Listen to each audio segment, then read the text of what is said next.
Post মেলনক চাবলৈ ইমান মানুহ আহিছে, হেজাৰ হেজাৰ মানুহ আহিছে। বাপৰে, জাগা নাই। ভাল লাগিছে আহিছে। অসমত আহি কেনে প্ৰথমবাৰ জুবিন দাক ৰেচপেক্ট জনাইছে। জুবিন দাক দ্য লেজেণ্ড অফ আছাম বুলি কৈছে। বহুত ভাল লাগিছে, শ্ৰদ্ধাঞ্জলি জনাইছে।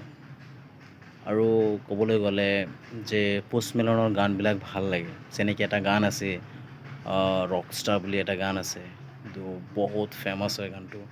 আৰু এতিয়ালৈকে ইউটিউবত ট্ৰেণ্ডিঙত আছে সেই ৰকষ্টাৰ গানটো।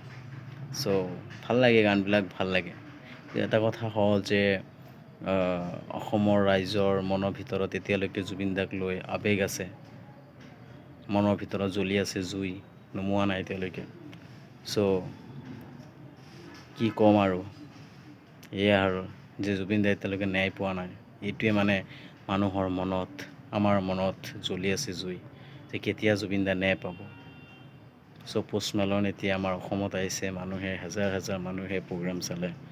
বহুত ভাল লাগিছে প্ৰগ্ৰাম।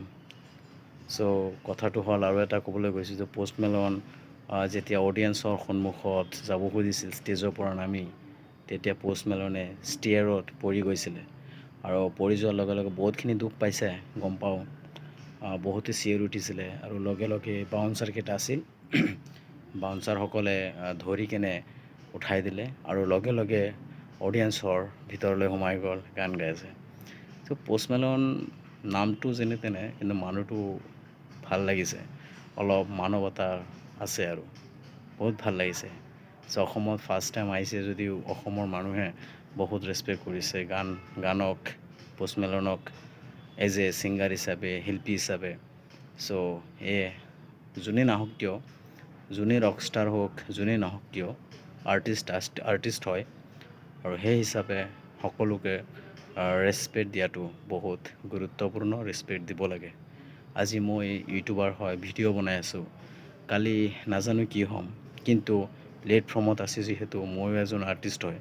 চ' সেই হিচাপে আৰ্টিষ্টক সদায় ৰেচপেক্ট কৰিব লাগে, লগতে ৰাইজেও ৰেচপেক্ট কৰিব লাগে। কাৰণ ৰাইজে ৰেচপেক্ট কৰিলে, ৰাইজে অলপ ভাল পালে, সহানুভূতি কৰিলে জীৱনত আগবাঢ়ি যোৱাৰ বহুত সুবিধা থাকে, মনটো ভাল লাগে। চ' আশা কৰিছোঁ আপোনালোকৰ ভিডিঅ'টো ভাল লাগিছে। পোষ্ট মেলন আহিছে, বহুত গান গাইছে, সকলোৰে ভাল লাগিছে। জুবিন দাক ৰেচপেক্ট কৰিছে, শ্ৰদ্ধাঞ্জলি জনাইছে। এই যে লেজেণ্ডেৰী অফ আছাম বুলি কৈছে, বহুত ভাল। আমাৰ মনৰ ভিতৰত জুবিন দা আছে, সদায় থাকিব, কেতিয়াও পাহৰিব নোৱাৰিম। জয় জুবিন দা, জয় অসম।